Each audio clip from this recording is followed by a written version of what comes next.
कटी हुई उंगली है।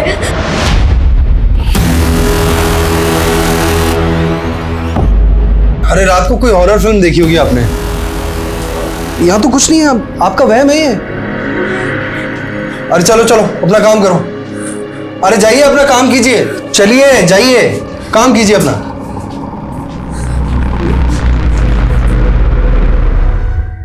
नमस्कार, मैं सोनाली कुलकर्णी आपका स्वागत करती हूँ क्राइम पेट्रोल सतर्क के इस नए अध्याय में। सपनों पर कोई प्राइस टैग नहीं होता, फिर भी इस दुनिया में सपने बेचे जाते हैं और बेचते समय ये जताया जाता है कि ये फ्री का माल है, चाहे जितना ले लो, आपको इसकी कोई कीमत चुकानी नहीं होगी। लेकिन जब आंखें खुलती है तो पता चलता है कि लोग अपनी पूंजी गंवा चुके होते हैं, अपना कीमती समय गंवा चुके होते हैं, यहाँ तक अपनी जान भी गंवा चुके होते हैं। अचंभों से भरी ये एक ऐसी वारदात है जिसे जानकर हमें ये एहसास होगा कि झूठे दिलासों से बेहतर है कि हम सच से चोटिल हो जाए, क्योंकि सच अगर घाव भी देता है तो नसीहत भी बड़ी अच्छी देता है, लेकिन झूठ सिवाय बर्बादी के कुछ नहीं देता।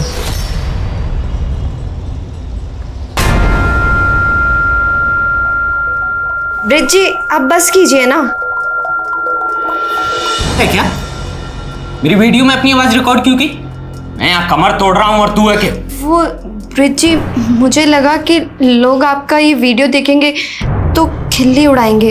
अरे बेवकूफ, खिल्ली उड़ाने पे लाइक मिलता है, भाई जिगजैग पे स्टार बनना है। लेकिन ब्रिज जी, जब लोग आपको निकम्मा, बेरोजगार बोलते हैं तो मुझे बिल्कुल भी अच्छा नहीं लगता, इसलिए मैंने आपके लिए एक नौकरी ढूंढी है। क्या नौकरी? ये फालतू की नौकरी वोकरी नहीं करनी। अरे तुम कमा रही हो ना, मुझे जिगजैग पे फोकस करने दो बस। लेकिन ब्रिज जी, मेरी नौकरी ऐसी है ना कि मुझे छुट्टी नहीं मिलती, इस वजह से मैं अपने मायके भी नहीं जा पा रही हूँ। हाँ तुम मायके को भूल जाओ, अब यहीं रहे और कमा बस। ब्रिज बहू, अरे ये क्या नोटंकी लगा रखी है? अरे हमरे साथ साथ क्या पूरा मोहल्ला इकट्ठा करोगे? खेत से आए हैं, थोड़ा आराम करने दो। इस घर में है ना किसी को कला की कदर नहीं है, सारा का सारा मूड खराब कर दिया। नहीं बनानी मुझे वीडियो।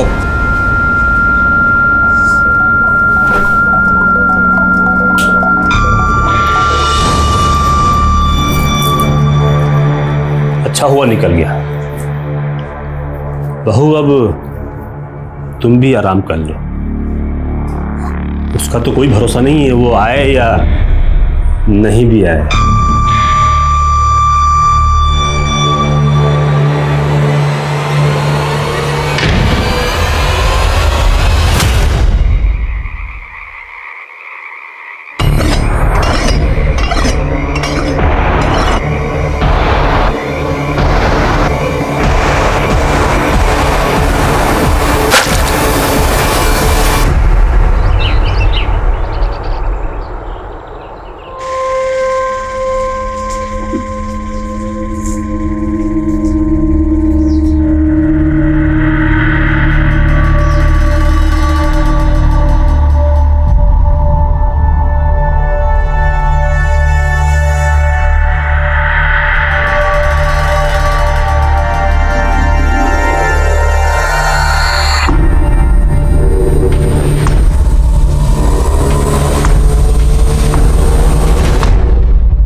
अरे तो ब्रिज की पत्नी है ना, उसको कहाँ से मिल गई ऐसी हूर की परी?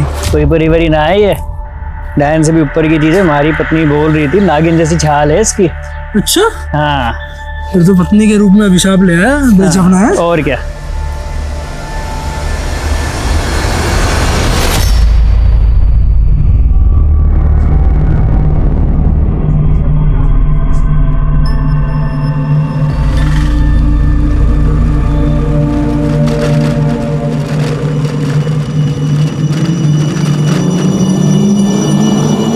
चलिए बैठिए, मैं आपको ड्रॉप कर देता हूँ।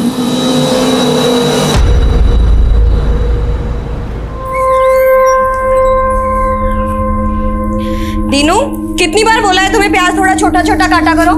हर बार समझाना पड़ेगा क्या? मैं भी ना गुड मॉर्निंग भी नहीं बोला और सीधा डांट दिया। आगे से ध्यान रखना। Good morning. जी madam, good morning. Good morning Maya ji. कैसे हैं आप? अरे हमने गुड मॉर्निंग बोला और आपने हमें जवाब भी नहीं दिया। हाँ?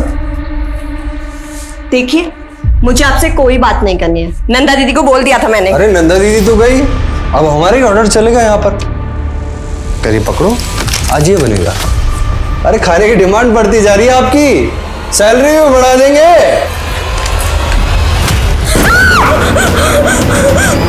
क्या हुआ मैडम? मैडम वहां पे किसी कटी हुई उंगली है।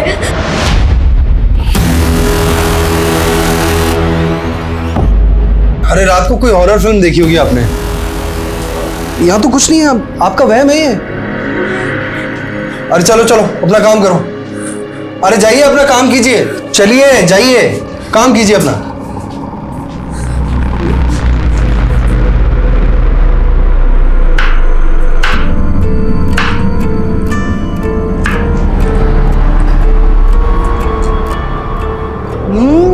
बहुत टेस्टी माया, तुमने तो बिल्कुल 5 स्टार के होटल के शेफ जैसी डिश बनाई है।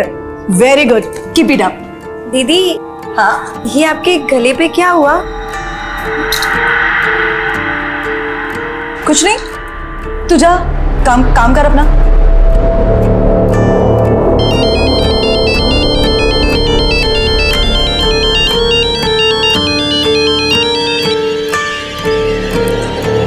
जी बाबा। और माया बेटी, ससुराल में तू खुश तो है ना? हाँ बाबा, आपका मन लग रहा है मेरे बिना? मैं बिल्कुल ठीक हूँ।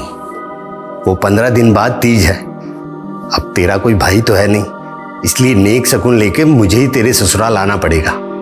इस बहाने तुझसे मिलना भी हो जाएगा। ठीक है बाबा, मैं इंतजार करूंगी। अपना ध्यान रखना। तू भी अपना ख्याल रखना।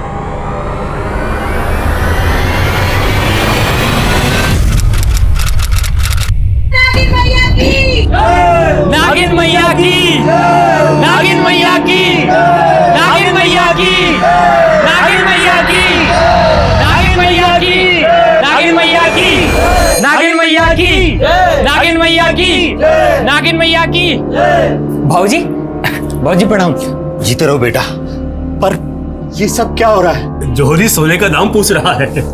अरे साक्षात नागिन मैया के जन्मदाता हैं आप तो। नागिन मैया? हाँ बाबूजी, नागिन मैया। मैं तो खुद गर्व महसूस कर रहा हूँ कि मेरी बीवी माया नागलोक की देवी है। देवी। क्या बात कर रहे हो दामाद जी? अरे ये बताओ कि माया कहाँ है? 2 दिन पहले ही नागलोक चली गई है। संधि जी अब और मजाक मत कीजिए। ये बताइए कि माया कहाँ है? अब आप उसे वापस नहीं देख पाओगे। तुम दोनों ने क्या किया है माया के साथ? बोलते हो या पुलिस को बुलाए? अरे पुलिस! अरे बाबूजी! अरे हकीम जी, बाबूजी! हेलो, अरे पुलिस! बाबूजी! अरे रुक जाइए! बाबूजी! नागिन मैया की जय! नागिन मैया की। आइए सर, देखिए सर, मेरी बेटी का फोटो लगाकर पता नहीं क्या पाखंड कर रहे। पता नहीं मेरी बेटी। क्या नौटंकी है ये? माया कहाँ है? साहब इनको भरोसा ही नहीं हो रहा तो कैसे समझाएं? मेरी बीवी नागिन है और वो नागलोक को चली गई है साहब। 10 सेकंड के अंदर अगर सच नहीं 10 सेकंड क्या, 10 जन्म में भी सच नहीं बदल सकता। मेरी बहू नागिन है। अरे गुप्ता जी, मिश्रा जी, आप बताइए ना। जी, जिससे पूछताछ करनी हम करेंगे, और तुम दोनों से भी। लेके चलो इनको। अरे आपको सांप लगेगा। बाबूजी, अरे आपको सांप लगेगा, आप परेशान कर रहे सभी लोग यहाँ मौजूद हैं, सबसे सख्ती से पूछताछ करो। कोई भरोसा नहीं है, इन लोगों ने माया के साथ कुछ कर दिया। घर के अंदर देखते हैं, आइए। पूरे घर की तलाशी लो। सर।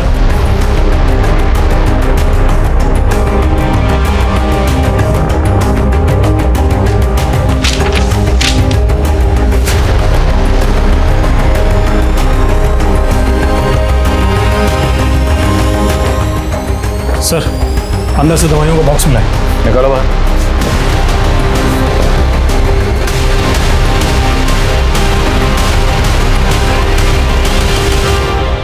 इस घर में आपकी बेटी, उसके पति और ससुर के अलावा और कौन रहता है?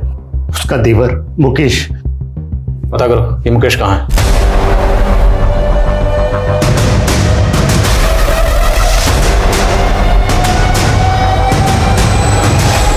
तू भी शामिल था ना अपने भाई के साथ इस नौटंकी में? बोलो, तुम तीनों ने मिलकर क्या किया माया के साथ? साहब हमें कुछ नहीं मालूम साहब, और मुकेश तो 10-12 दिन पहले से ही बाहर था साहब। हाँ साहब, मुकेश को तो पता भी नहीं है कि उसके पीछे से यहाँ क्या क्या चमत्कार हो रहे हैं साहब। बकवास नहीं, अगर सच नहीं बोलोगे ना तो तो खाल उधेड़ देंगे। साहब सच में हमें कुछ नहीं मालूम साहब। साहब उसमें पहले से ही नागिन के लक्षण थे साहब। कैसे लक्षण बे?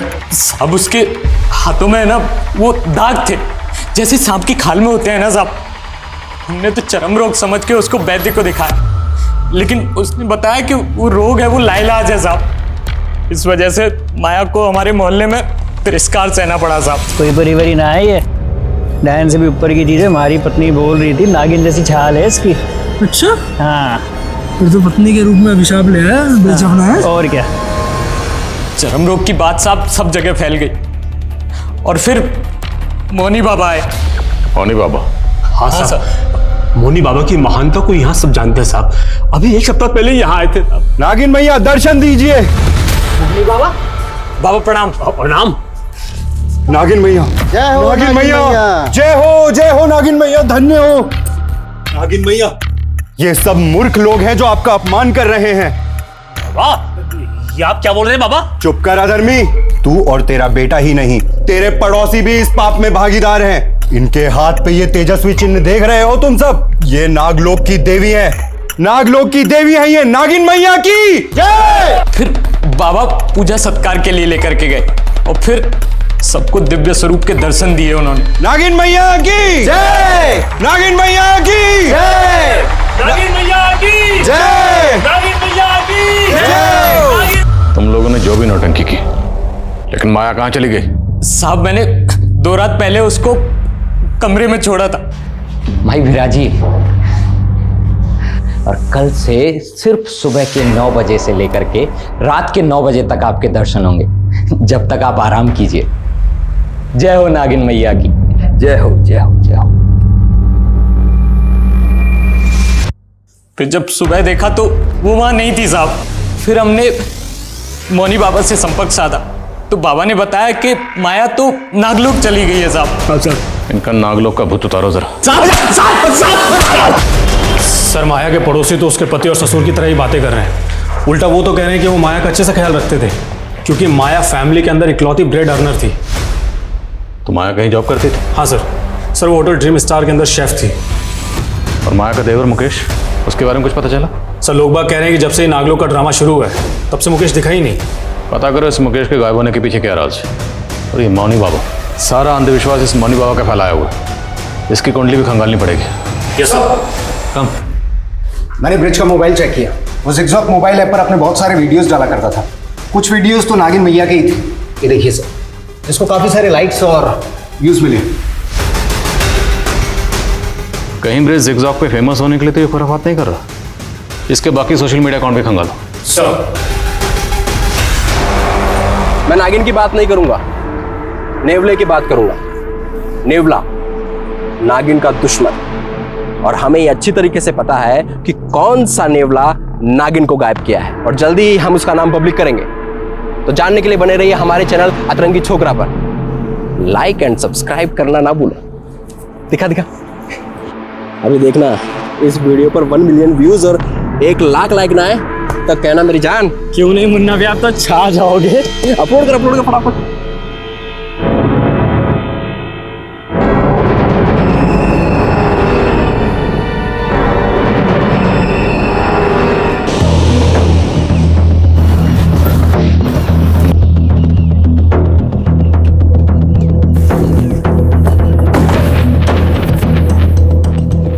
मैं आध्यात्मिक अवश्य हूँ लेकिन अंधविश्वासी नहीं। तो माया नागिन है, नागलोक चली गई है, ये सब क्यों कहा था?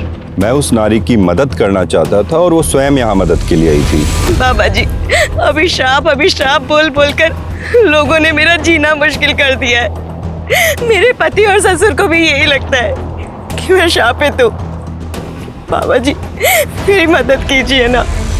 लोग उस बेचारी का अपमान ना करें, इसलिए मैंने लोगों से कहा कि उनके हाथों पे ये किसी दिव्य रहस्य का चिन्ह भी तो हो सकता है, और लोगों ने उसे नागिन मैया बना दिया। इसके अलावा मैंने कुछ नहीं किया। आपने कुछ नहीं किया तो माया गायब क्यों हुई है? कहाँ है माया? माया के गायब होने से मैं खुद हैरान हूँ, लेकिन मेरा इस अपराध से कोई लेना देना नहीं।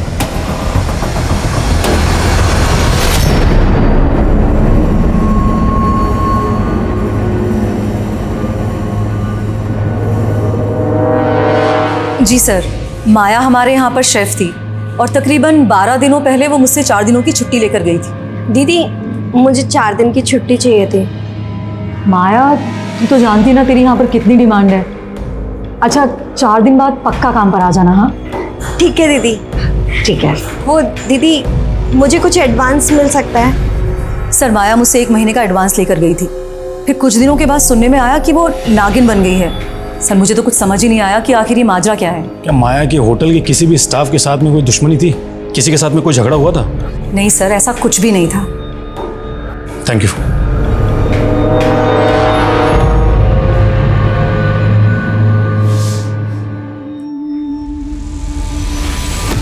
ये लीजिए बाबा, माया का स्पेशल मलाई कोफ्ता, खाइए और दीजिए नंबर। वाह बेटी, तेरे हाथ में तो साक्षात अन्नपूर्णा है, पर ना जाने किसके प्रकोप से तेरे हाथ में ये दाग लग गया। बाबा मैंने तो इसके बारे में सोचना ही छोड़ दिया, बस मुझे आगे बढ़ना है। आप मुझे हैदराबाद। माया, तुझे कितनी बार बोला है, तेरी जबान पर हैदराबाद का नाम नहीं आना चाहिए। मुझे तेरी शादी करनी है बस। कल को ये दाग बढ़ गया तो लड़का ढूंढना मुश्किल हो जाएगा।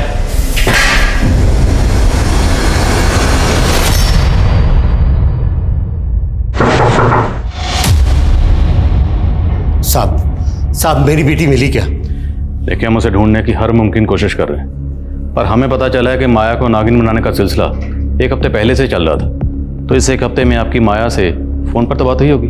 मेरी तो माया से 10 दिन पहले फोन पे बात हुई थी, और उस दिन तीज पर जाने से पहले मैंने फोन लगाया तो उसका फोन बंद था। सोचा था उससे जाकर मिल लूं, लेकिन वहां तो। अच्छा, माया ने कभी आपसे अपने ससुर या पति के बारे में कुछ बताया कि उनका बर्ताव कैसा था? उसने उनकी कभी निंदा नहीं की, लेकिन अब वो लोग मुझे ठीक नहीं लग रहे। माया और ब्रिज की शादी 9 महीने पहले हुई थी, तो शादी से पहले माया का किसी लड़के के साथ कोई प्रेम संबंध? अरे नहीं साहब, माया तो बहुत सुशील और संस्कारी लड़की है। अच्छा, मौनी बाबा ने हमें बताया कि माया खुद उनसे मदद मांगने आई थी। क्या माया भी इस तरह की बातों में यकीन रखती थी? नहीं साहब, माया तो पूजा पाठ ना के बराबर करती थी। ये सब उनकी झूठी कहानी। पक्का मेरी बेटी के खिलाफ कोई बड़ी साजिश रची गई है। इतने दिनों से कहाँ गया वो तुम? चल क्या रहा है ये सब? हाँ, और हो कहाँ? हमारे बगैर दिल नहीं लग रहा तुम्हारा। बकवास बंद करो और सच सच बताओ मुझे, कहीं तुमने माया को? नहीं, उस जहरीली नागिन के जहर से थोड़ी मरना हमको। मैंने अपने पिछले वीडियो में जिस नेवले का जिक्र किया उसको संशोधित करते हुए अभी मैं गिद्ध की बात कर रहा हूँ। सर, ये मुन्ना जिगजॉक ऐप पर ब्रिज का कॉम्पिटिटर है। दोनों में जिगजॉक से लेकर सोशल मीडिया के स्टेटस तक हमेशा जंग छिड़ी रहती है कि कौन किससे बेहतर है। लेकिन ये किस नेवले गिद्ध की बात कर रहा है? ये कोई इंसान है जिसने माया को गायब किया है, या फिर कोई इस तरह का कांड करके सोशल मीडिया पर हीरो बन रहा है? अगर इस तरह के वीडियो वायरल होते रहे तो अंधविश्वास और फैलेगा। साइबर सेल से कॉन्टैक्ट करो, उनसे कहो कि इस तरह के वीडियो वायरल करने वालों पर तुरंत कार्रवाई करें और मुन्ना को उठा कर लाओ। Okay sir. माया के ससुराल में जो कफ सिरप की बॉटल्स मिली थी, उसकी जांच में पता चला है कि उसमें काफी मात्रा में।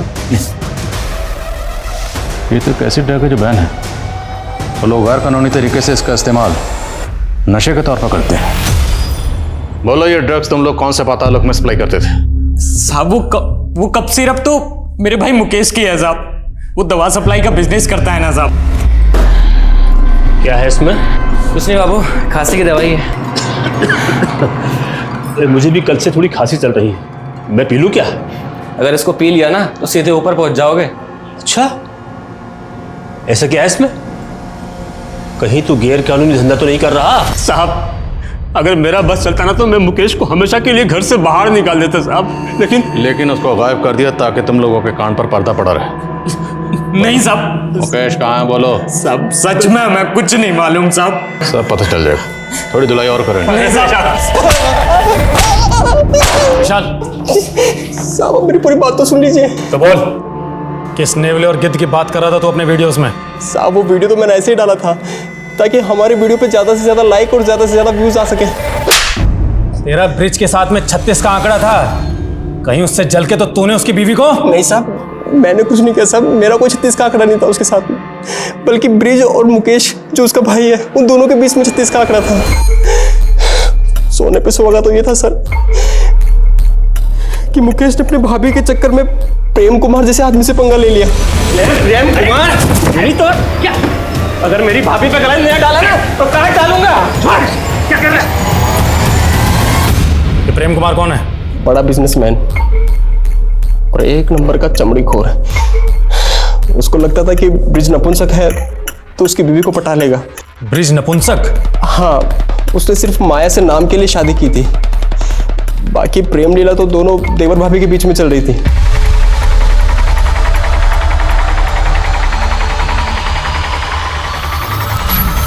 नागलोक का तो पता नहीं, मुझे लगता है कहीं दोनों के दोनों प्रेम लोक में तो नहीं चले गए। ये पता लगाने का काम हमारा है, समझा?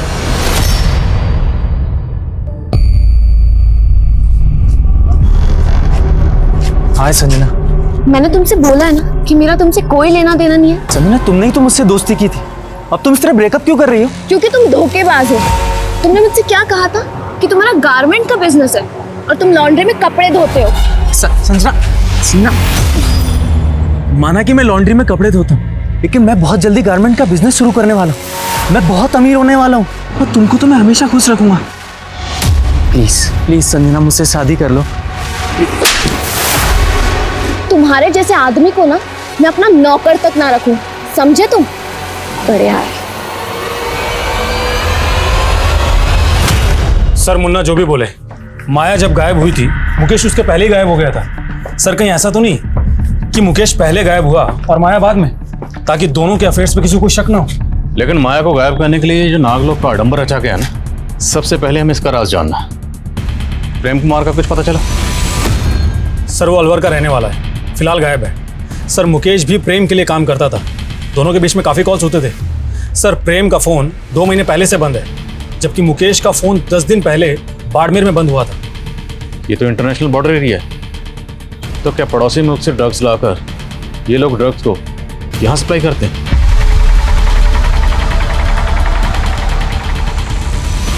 ये काफ़ी सेंसिटिव इशू है।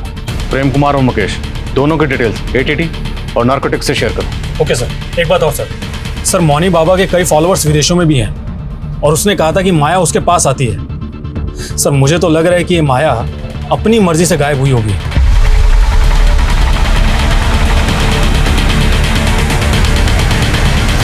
हाँ, लेकिन माया गायब कहाँ हुई? मेरे अंदर से एक आवाज़ गूंजती है जिस पे मोहित होकर मैं बेचैन हो जाती हूँ। ये आवाज़ हैदराबाद से आती है बाबा।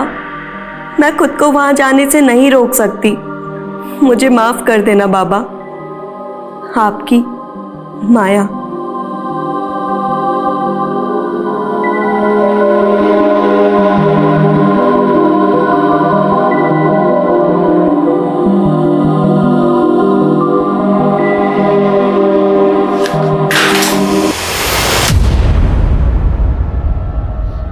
भाग कर जा रही थी, चल तुझे मैं बताता हूं।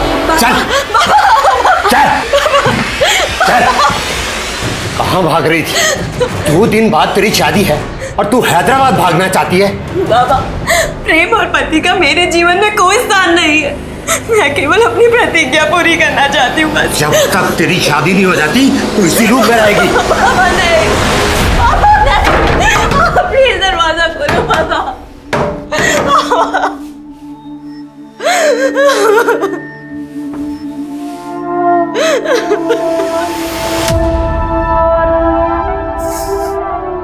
हैदराबाद हैदराबाद बोलते हो तो ये कौन से नागलोक में चली गई?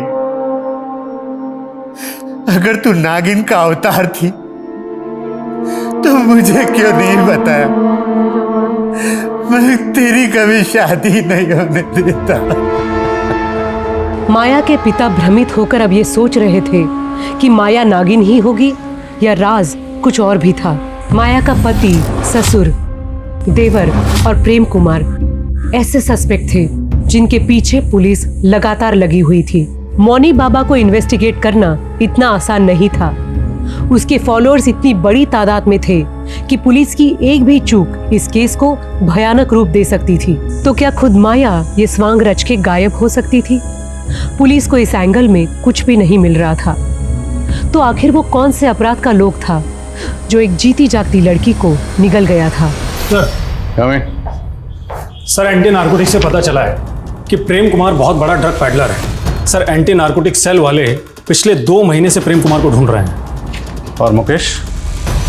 सर उनका कहना है कि मुकेश प्रेम कुमार का राइट हैंड है और 3 दिन पहले बाड़मेर में ड्रग्स की बहुत बड़ी खेप भी हुई है। और इस मुकेश का फ़ोन बाड़मेर में भी बंद हुआ था और उसने आखिरी कॉल किसी आनंद कुमार को किया था। ये आनंद कुमार कौन है, कुछ पता चला? हाँ सर, बाड़मेर पुलिस से मेरी बात हुई है। सर उन्होंने कहा है कि आनंद कुमार बाड़मेर का एक और बाबा है जो मिर्ची बाबा के नाम से विख्यात है और नागों की पूजा करता है। तो क्या माया को नागिन बनाने की साजिश में ये मिर्ची बाबा भी शामिल है? और पूरे चांसेस हैं कि माया को बाड़मेर में किसी सीक्रेट प्लेस पर बंदी बनाकर रखा गया।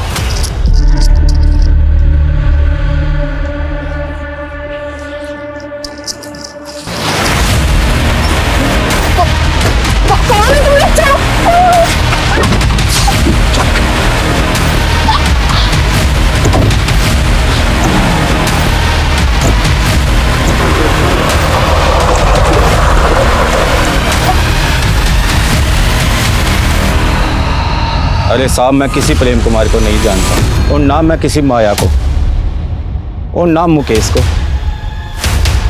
देखो अब जरा गौर से देख, अब बोल, दोनों को जानता है? नहीं जानता साहब। नहीं जानता ना, कोई बात नहीं, इसको थाने लेकर चलो, वहाँ पूछते हैं। नहीं साहब, मैं सिर्फ इस लड़के को जानता हूँ पर इसका नाम भी नहीं पता मुझे, पर कुछ दिन पहले हमारे पास आया जरूर था।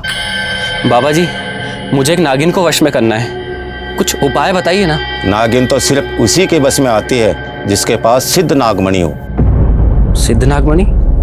वो कैसे मिलेगी मुझे?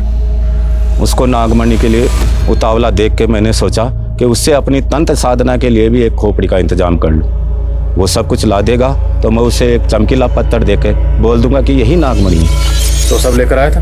नहीं साहब, वो दोबारा नहीं है। अच्छा, वो किस नागिन की बात कर रहा था? नहीं, उसने बताया तो नहीं, पर वो नागमणि के लिए जरूर यहाँ आएगा।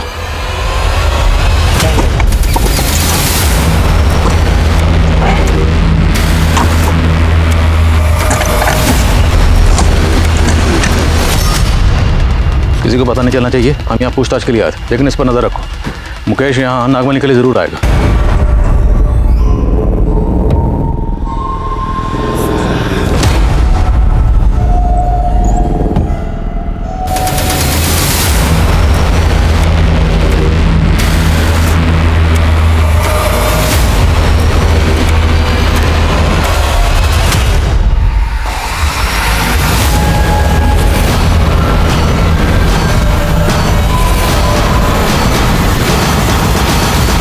अरे उस लड़की को लक्ष्मी नगर छोड़ दे और यार कल का इंतजाम देख।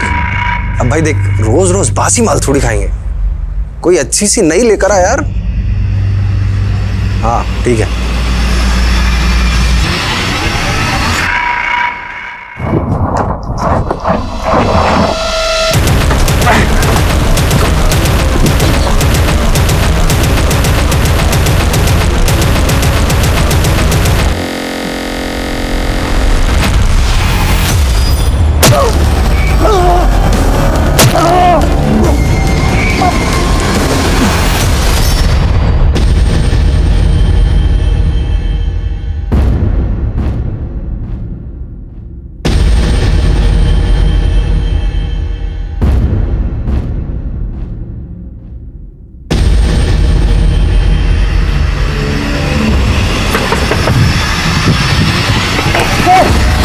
चल, बाबा का प्रसाद अब तुझे खाने मिलेगा।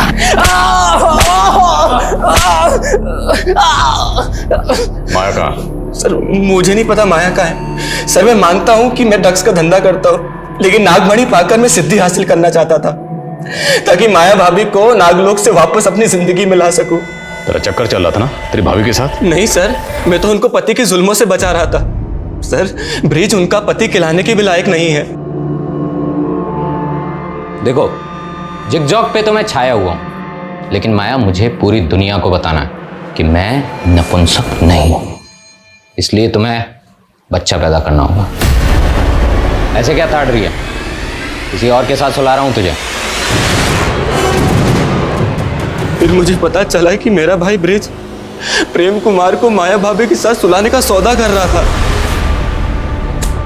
देखो भाई, बच्चा तो मैं डाल दूंगा, लेकिन एक बार से मेरा मन भरेगा नहीं। चल चल, अगर मेरी भाभी पे गलाई नहीं डाला ना तो काट डालूंगा। क्या कर रहा है? ब्रिज ही नहीं सर, मेरा बाप भी एक नंबर का लीचड़ है, हमेशा माया भाभी पे निगाहें टिकाए रखता था। बहू अब तुम भी आराम कर लो, उसका तो कोई भरोसा नहीं है, वो आए या नहीं भी आए। प्लीज छोड़ दीजिए मुझे, ऐसा मत कीजिए, मैं आपके बेटे की पत्नी हूँ, प्लीज छोड़ दीजिए। फिर मुझे उनके नागिन बनने और नागलोक जाने की बात पता चली। तो ये बता, तो वो खोपड़ी कहाँ से लाया था? किसकी कबर खोदी थी? और प्रेम कुमार कहाँ है? क्योंकि तेरे और उसकी फोन की लोकेशन उसका फोन बंद होने से पहले सेम थी। सर, उस प्रेम कुमार से माया भाभी का बदला ले लिया था मैंने। 2 महीने पहले उसे मारकर गाड़ दिया था। फिर जब मिर्ची बाबा ने खोपड़ी मांगी तो कब्र से प्रेम की खोपड़ी निकाल ली। सर मैं आपके हाथ जोड़ता हूँ, आप चाहे तो मुझे सूली पर चढ़ा दीजिए, लेकिन नागमणि से मुझे माया भाभी को हासिल करने दीजिए सर। अबे कोई नागमणि नहीं है, क्यों बेवकूफ बने हो? वो मिर्ची बाबा तुम्हें बेवकूफ बना रहा था। वो सब कुछ ला देगा तो मैं उसे एक चमकीला पत्थर देके बोल दूंगा कि यही नागमणि है। बोलो, माया कहाँ है? ब्रिज और उसका पिता विष्णु इस बात से लगातार इनकार कर रहे थे कि उन्होंने माया। पुलिस नागलोक को किसी आपराधिक क्षेत्र का कोड नेम भी मान रही थी। क्या पुलिस सही दिशा में काम कर रही थी? माया के गायब होने का रहस्य अब इस केस को किस आयाम पे ले जा रहा था? मैं जिंदगी के एक ऐसे नर्क लोक में थी जहां माँ की कही हर बात झूठी साबित हो रही थी। मेरी किस्मत में प्रेम और पति का संसार नहीं था, लेकिन मेरी प्रतिज्ञा की लौ अब भी चल रही है। और चाहे कुछ भी हो जाए, मैं अपनी प्रतिज्ञा जरूर पूरी करूंगी।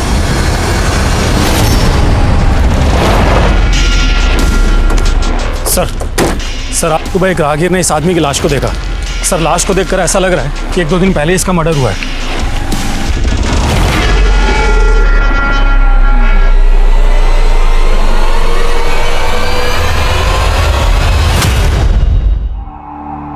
कुछ पता चला कौन है? नहीं सर, इसकी जेब से ऐसा कुछ भी नहीं मिला है जिससे इसकी पहचान की जा सके।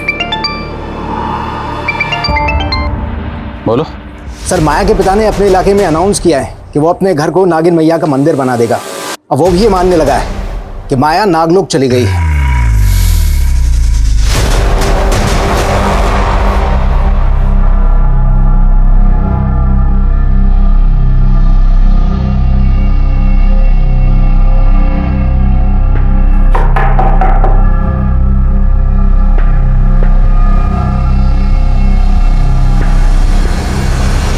ये सब क्या है? आपने भी अपनी बेटी माया की पूजा शुरू कर दी? इतने दिनों में आप माया का कुछ पता ही नहीं लगा पाए, तो मैं क्या करूं? मुझे लगा कि कहीं मैंने अपनी बेटी की शक्तियों का अनादर किया और मुझे परलोक में दंड भुगतना पड़ा तो। आप वाकई इतने सीधे हैं? ये सीधेपन का नाटक कर रहे हैं? नाटक नहीं कर रहा मैं, नाटक नहीं कर रहा। मेरी बेटी के चले जाने पर पागल सा हो गया। मैंने हमेशा अपनी बेटी की इच्छाओं का अनादर किया।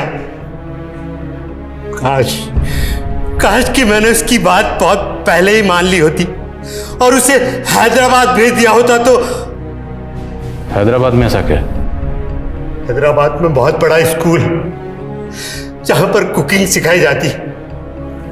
मेरी बेटी भी कुकिंग सीखना चाहती थी ताकि वो आगे बढ़ सके और 5 स्टार होटल में सेफ बन सके। हैदराबाद में जितने भी कुकिंग इंस्टीट्यूट हैं, सब जगह पता करो। क्या हाल फिलहाल में माया ने उनसे कांटेक्ट किया था? और जिस होटल में शेफ थी वहाँ भी पता करो, शायद वहाँ किसी से उसने उस कुकिंग इंस्टीट्यूट का जिक्र किया। सर, माया अगर अपनी मर्जी से हैदराबाद गई हो तो ज़रूर इसके पीछे को बड़ा मकसद होगा। क्या ये भी हो सकता है कि माया की रची कोई चाल हो? माया के फादर पर नजर रखो और माया की तस्वीर इंडिया के सभी थानों में सर्कुलेट करवाओ। सर, जिस आदमी की बॉडी हमें मिली थी उसके बारे में पता चल गया।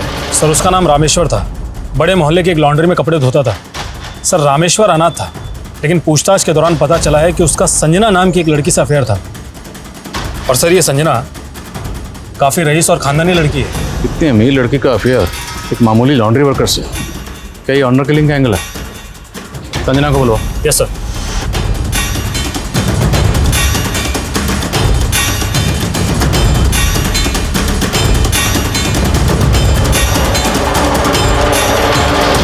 सर मेरा और रामेश्वर का कोई अफेयर नहीं था, आपको किसी ने झूठ बोला है।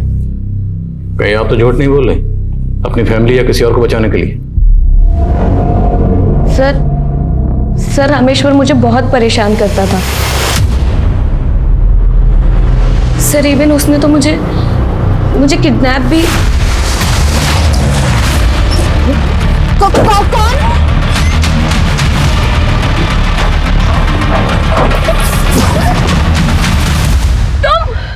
संजना, मैं तुमसे सच्चा प्यार करता हूँ और अब तुम्हारी मेरी शादी होकर रहेगी।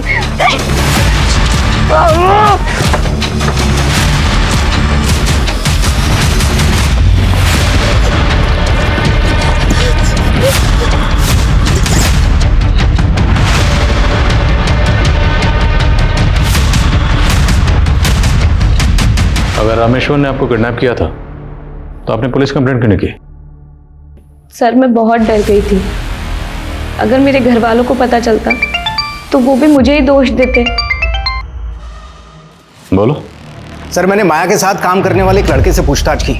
उसका कहना है कि माया को होटल के किचन में एक दिन औरत की कटी हुई उंगली दिखी थी। तब उसको शक भी हुआ था कि वहां पर किसी का कत्ल हुआ है। What? तो ये उसने पहले क्यों नहीं बताया? सर कह रहा है कि वो बहुत डरा हुआ था। सर मुझे लगता है कि उसका बयान सही है, क्योंकि मैंने मालूम किया होटल के मालिक दिग्विजय के प्रोस्टिट्यूट्स के साथ में संबंध है। हो सकता है माया को उसका कोई राज मालूम हो गया हो।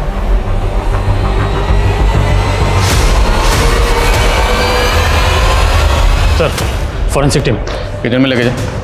चलिए।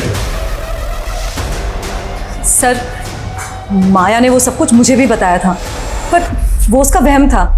वहम था या हकीकत, ये तो फोरेंसिक पता लगा लेगी। ध्यान रहे खून के धब्बे कितने भी पुराने क्यों ना हो, सब पता चल जाएगा। फिलहाल आप ये बताइए कि आपके पतिदेव कहाँ हैं? दिग्विजय।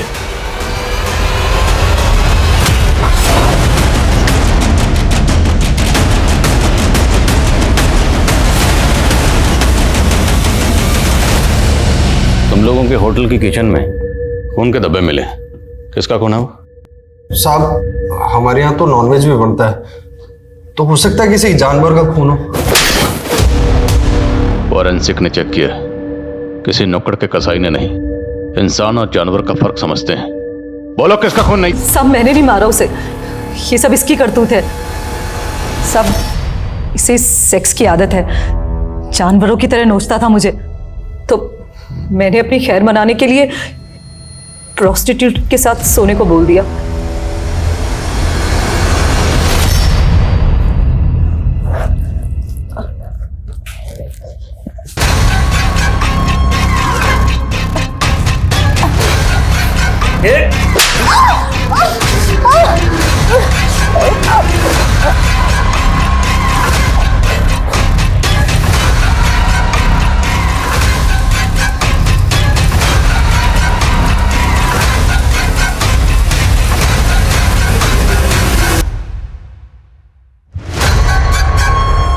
साहब मैंने उस प्रोस्टिट्यूट की बॉडी को काटकर ठिकाने लगा दिया था, लेकिन ना जाने वो उंगली माया ने कैसे देख ली। माया को तुम लोगों के राज का पता चल गया, इसलिए तुम लोगों ने माया को गायब कर दिया। वो तो नाग मैया बन गई थी, फिर हम उसको कैसे गायब कर सकते हैं? सब लोग बोल तो रहे कि वो नागलोक चली गई है।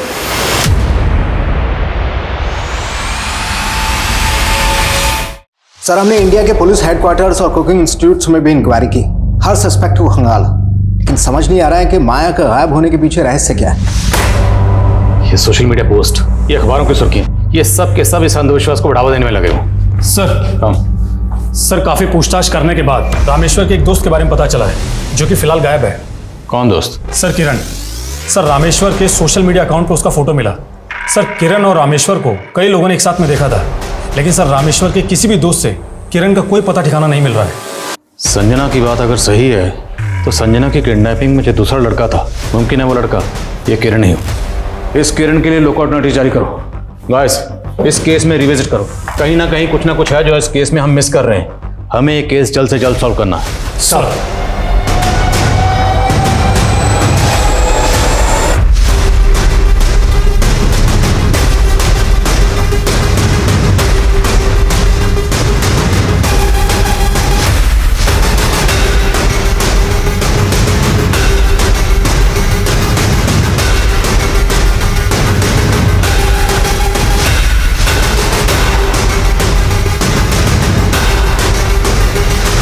सर माया के केस से जुड़ी कोई नई इन्फॉर्मेशन तो नहीं मिली हमें, लेकिन एक दूसरे केस में रामेश्वर के दोस्त किरण के बारे में काफ़ी बातें मालूम चली है।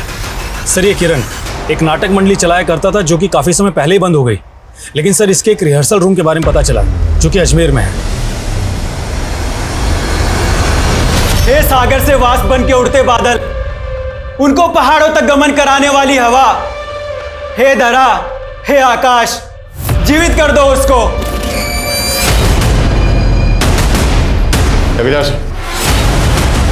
चल छोड़ दो मुझे, चल, अब तो उसको जिंदा करना है, छोड़ दो, चल, छोड़ो हमें।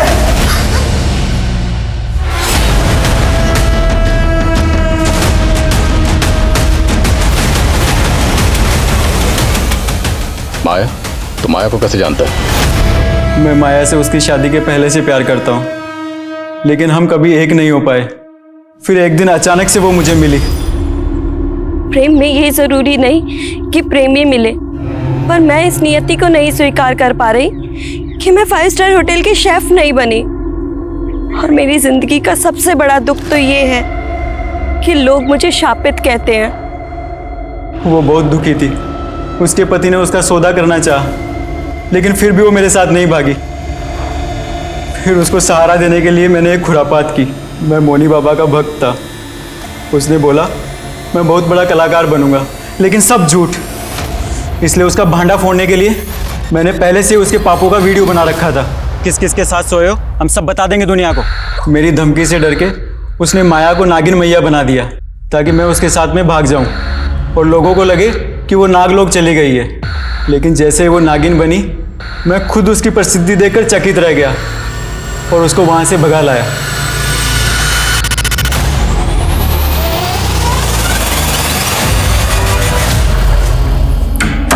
किरण, हम हैदराबाद कब जाएंगे? अब तुम हैदराबाद भूल ही जाओ। नागिन मैया की प्रसिद्धि शेफ बनने की प्रसिद्धि से बहुत बड़ी है। अब तुम भी अपने पैर मेरे साथ यहीं जमा लो। इतना चढ़ावा आएगा ना कि सारा कड़की खत्म हो जाएगा। मतलब तुम भी मुझे इस जंजाल में बांध कर रखना चाहते हो, सिर्फ अपने स्वार्थ के लिए? अगर मैं उसे हैदराबाद ले भी जाता तो आपके झमेले में फंस जाता, इसलिए मैं उसको टालता रहा। और कुछ ऊपर की कमाई के लिए लोगों को उसके साथ सुलाने भी लगा। और जब वो तेरी गिरफ्त से भागना चाह रही थी तो ने मार दिया उसको, और रामेश्वर को भी। रामेश्वर का उस कांड से क्या लेना देना था? साहब, मैंने माया को नहीं मारा, लेकिन उसको भगाने में रामेश्वर की मदद ली। और रामेश्वर को अंधविश्वास दिया कि अगर वो नागिन मैया की सेवा करेगा तो रईस बन जाएगा। लेकिन उसकी गर्लफ्रेंड ने उसको छोड़ दिया और उसका मोह भंग हो गया। कहने लगा कि वो सब कुछ पुलिस को बता देगा। फिर इसी शर्त पे माना कि जिस तरह से हमने माया को उठाया था उसी तरह से संजना को भी उठा ले। उसकी बेवकूफ़ी की वजह से संजना भाग गई और मैं उसके चक्कर में फंसना नहीं चाहता था, इसलिए मैंने उसको ही मार दिया। और उसके बाद जब मैं माया को देखने पहुंचा तो मैं फिर से अपना प्रेम नहीं खोना चाहता था। और मैं एक ऐसी विद्या पे शोध कर रहा था जिससे मुर्दाओं को फिर से जिंदा किया जा सकता है। मैंने माया को नहीं मारा सर।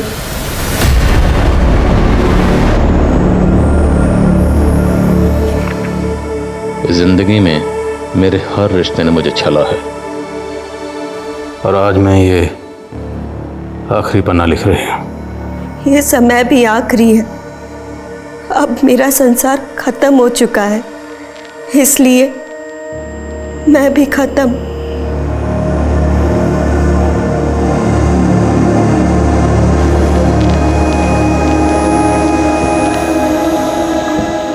माया की पोस्टमार्टम रिपोर्ट से ये जल्द ही साबित हो गया कि माया ने आत्महत्या की थी। माया एक अरसे से अपने सपनों को पूरा करने की उम्मीद में जी रही थी। वो अपनी तकलीफों से भी जूझ रही थी, लेकिन वो अगर कानून से मदद लेने का हौसला रखती तो शायद उसकी उम्मीदों को भी हौसला मिल जाता। पर किरण पर भरोसा करने की उसकी एक गलती ने अंधविश्वास का ऐसा माहौल बना दिया कि वो मुसीबतों से निकलने के बजाय उनमें फंसती ही चली गई।